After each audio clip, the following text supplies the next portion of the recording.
তারেক রহমান শিগগিরই দলের চেয়ারম্যান হচ্ছেন, এই বিষয়টিকে কিভাবে মূল্যায়ন করবেন? আমাদের নেতা তারেক রহমান দায়িত্ব নেবেন শিগগিরই, শোককে শক্তিতে পরিণত করে আমরা আমাদের নির্বাচনী ক্যাম্পেইন চালিয়ে যাব। বিএনপি তো তরুণদেরকে সামনে এগিয়ে নিয়ে যেতে চায়।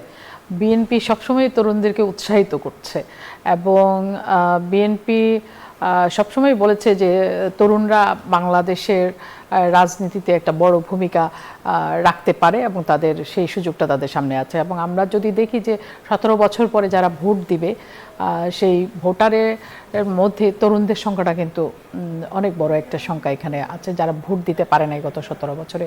তো ওদেরকে খারিজ করার প্রশ্ন আসছে কেন?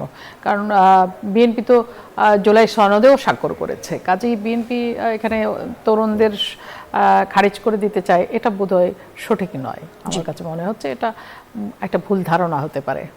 আর এনসিপি আর জামায়াতের যেই জোট, এখন প্রতিদ্বন্দ্বী হিসেবে তো তারাই দাঁড়িয়ে আছে বিএনপি বিপরীতে, এই জোটকে আপনারা মানে প্রতিদ্বন্দ্বিতার জায়গা থেকে কিভাবে দেখছেন? দেখুন, প্রতিদ্বন্দ্বী তো প্রতিদ্বন্দ্বী। আমরা আমাদের সব প্রস্তুতি আমরা সম্পন্ন করেছি একটি শান্তিপূর্ণ নির্বাচনের জন্য। আমাদের সেই প্রস্তুতি এগিয়ে চলেছে। আমরা আমাদের প্রচার কার্য শুরু করব, যেহেতু আমাদের দলের চেয়ারপারসন তিনি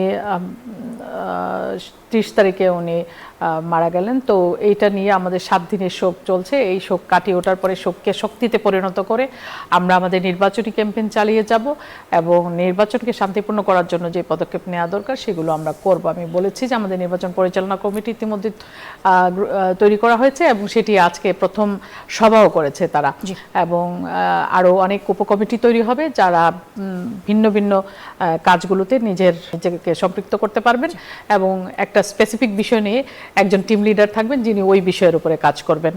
ভোটারদেরকে প্রভাবিত করা বা নির্বাচনী বিভিন্ন নানান জটিলতা ফেস করা বা সংবাদপত্রকে ফেস করা, এইগুলো বিষয়গুলো আমরা ভিন্ন ভিন্ন টিম লিডারের মাধ্যমে উপকমিটি করা হবে এবং তারা সেগুলো কাজগুলো করবেন। এবং আমরা মূলত একটি নির্বাচনের দিকে সর্বতোভাবেই আমরা এগিয়ে যাচ্ছি। আমরা 7 দিনের আমাদের এই কর্মসূচি, যে শোকের কর্মসূচি, আমাদের দেশনেত্রী বেগম খালেদা জিয়ার মৃত্যুর কারণে যে শোক পালন করছি, সেই শোকটি কাটিয়ে ওঠার পরেই মানে এই শোককে শক্তিতে পরিণত করে আমরা আমাদের নির্বাচনী ক্যাম্পেইন চালিয়ে যাব। এটা হচ্ছে মূল কথা। তারেক রহমান শিগগিরই দলের চেয়ারম্যান হচ্ছেন, এই বিষয়টিকে কিভাবে মূল্যায়ন করছেন? আচ্ছা, এটা মূল্যায়ন করা বলতে আমরা তো অবশ্যই স্বাগত জানাবো এবং এইটাই, উনি তো এমনিতেই আপনার হচ্ছে ভারপ্রাপ্ত চেয়ারম্যান হিসেবে ছিলেন, যেহেতু চেয়ারম্যান নেই তো সেই ক্ষেত্রে ওনার উপরেই দায়িত্ব আসবে, এটাই স্বাভাবিক।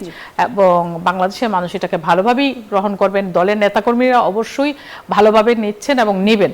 যদিও আমাদের বুকের ভেতরে রক্তক্ষরণ হচ্ছে, আমরা আমাদের নেত্রীকে হারিয়েছি, তারপরেও আমাদের নেতা তারেক রহমান দায়িত্ব নেবেন শিগগিরই এবং সেই দায়িত্ব নেওয়ার কারণে আমাদের দলীয় নেতাকর্মীরা উজ্জীবিত, বাংলাদেশের মানুষও উজ্জীবিত। ইতিমধ্যে আমাদের উনি যেখানে যাচ্ছেন সেখানেই আপনি জনস্রোত যেভাবে নেমে আসে তাতে বোঝাই যায় যে মানুষ ওনাকে কতটা ভালোবাসে বা মানুষ বাংলাদেশ জাতীয়তাবাদী দলকে কতটা ভালোবাসে। এটার প্রমাণ নেতাকর্মীরা কিন্তু দিচ্ছেন, সাধারণ মানুষও দিচ্ছেন।